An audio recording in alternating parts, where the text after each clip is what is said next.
Anda masih bersama Bisbrief, tema kami hari ini adalah impor hortikultura dan masih bersama narasumber saya hari ini Bapak Bob Budiman. Beliau adalah Wakil Ketua Umum Gisimindo atau Gabungan Importir Hasil Bumi Indonesia. Yang tadi saya sempat tanyakan sebelum jeda adalah waktu 3 bulan ini apakah menjadi sebuah waktu yang ideal untuk pemerintah dan juga pihak terkait untuk mempersiapkan infrastruktur dan juga fasilitas yang diperlukan ketika kita bicara mengenai produk-produk hortikultura yang masuk ke Tanjung Perak nantinya. Apakah 3 bulan adalah waktu yang cukup atau? Ya seharusnya cukup, Pak. Seharusnya cukup sih, Pak. Kalau sekali lagi pemerintahnya mau gitu loh, Pak. Belum lagi kan itu protes daripada negara USA itu, Pak. 10 Maret di kontan.co.id itu mau ngancam Indonesia dibawa ke WTO. Setelah dia bertemu duta besarnya Scott Marshall, ketemu dengan Mentan Suswono. Saya membacanya sih, Pak, di internet. Kemudian yang kedua di Batam Tribun News.com 9 Maret Wakil Ketua Himpunan Kerukunan Tani Indonesia Bapak Rahmat Pambudi kan menyesalkan kenapa sih yang dibuka Tanjung Perak, padahal ini sentral pertanian, harusnya Tanjung Priuk dong dan Soekarno-Hatta sebagai pelabuhannya.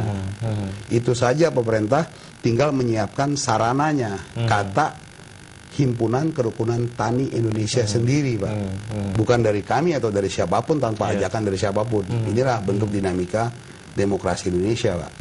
Kemudian dari Pemda Jatim memunculkan baru belum lama ini oleh Bapak Gubernur Soekarwo Perda Jatim, Pak. Yang mana, maaf saya baca ya, Pak ya. Di pasal 3 dia ada di situ, Pemda Jatim menerbitkan Perda nomor 22/2012 tentang pengendalian produk impor dan pemberdayaan usaha hortikultura di Jatim. Lalu pada pasal 3 ayat 1 sampai dengan 4 itu ada disimpulkan dengan saya kata-kata singkat bahwa produk impor hortikultura yang diimpor ke Jatim tidak boleh pada saat masa panen raya minus 1 bulan dan setelah panen raya plus 2 bulan. Ini tidak boleh dilakukan impor. Tidak boleh. Kalaupun misal nanti akan dibuka di Tanjung Perak gitu ya. Nah, kemudian di pasal 4 itu ayat 1 sampai 3 Kementerian menerbitkan rekomendasi harus bertanya sama Pemda Jatim, jenis produk yang mau diimpor ini masih ada stok membludak atau tidak di Jatimnya. Kemudian tambah ruwet lagi, Pak. Di pasal 5 ayat 1 sampai 4 mulai bongkar sampai diadarkan harus minta izin Pemda Jatim. Kemudian di pasal 6 diadakan tim pengawas untuk peredaran barang. Pasal 7 pelaku bisnis harus menjual barang impor dengan lokal.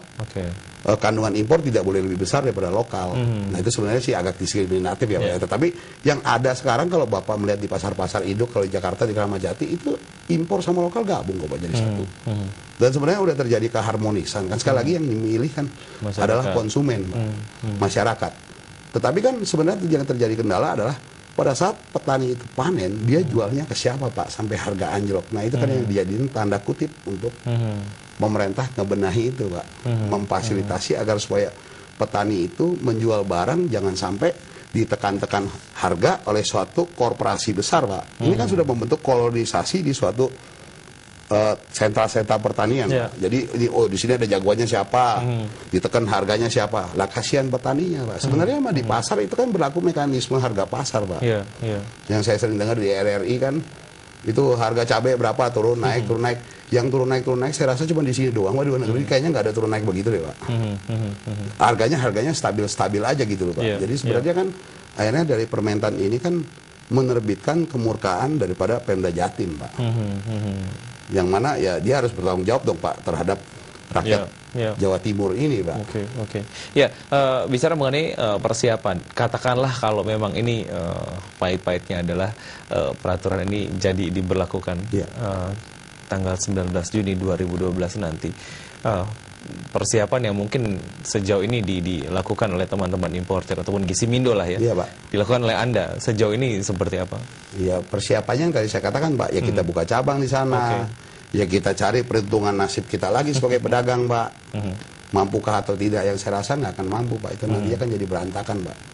Bapak bisa bayangkan datang hanya ada 400 titik colok, datang 300 hari pertama, datang 200 hari pertama, itu kontainer mau taruh di mana, Pak?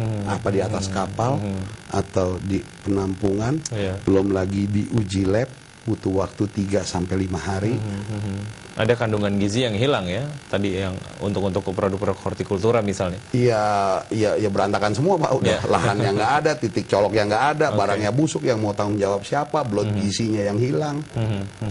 Nah, apakah itu sudah diantisipasi oleh dalam hal ini Kementan? Itu aja kan pertanyaan baliknya Pak. Jalur distribusi ini menjadi satu hal yang juga dijadikan satu pemikiran yang luar biasa ya oleh teman-teman importir terkait dibukanya Tanjung Perak nanti. Seperti apa? Berapa banyak efek yang kemudian ditimbulkan dari jalur distribusi saja misalnya?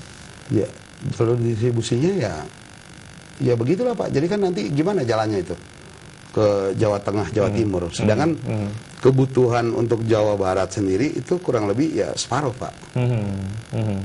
Untuk nyebar di sekitar Jawa Barat Pak. Karena penduduk Indonesia kan kurang lebih 50 juta ada di Provinsi Jawa Barat Pak.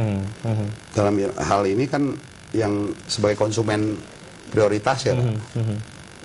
Belum lagi menyebar kemana-mana gitu Pak. Ke Lampungnya, dari Medan atas turunnya jauh, dari Jawa Timur jalannya jauh gitu loh Pak.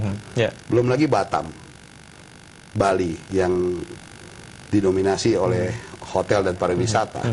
Beberapa hal yang kemudian kita akan perbincangkan setelah jeda berikut. Kita masih punya satu segmen Pak Bob. Ya, baik pemirsa, kami akan segera kembali setelah jeda berikut. Jangan kemana-mana.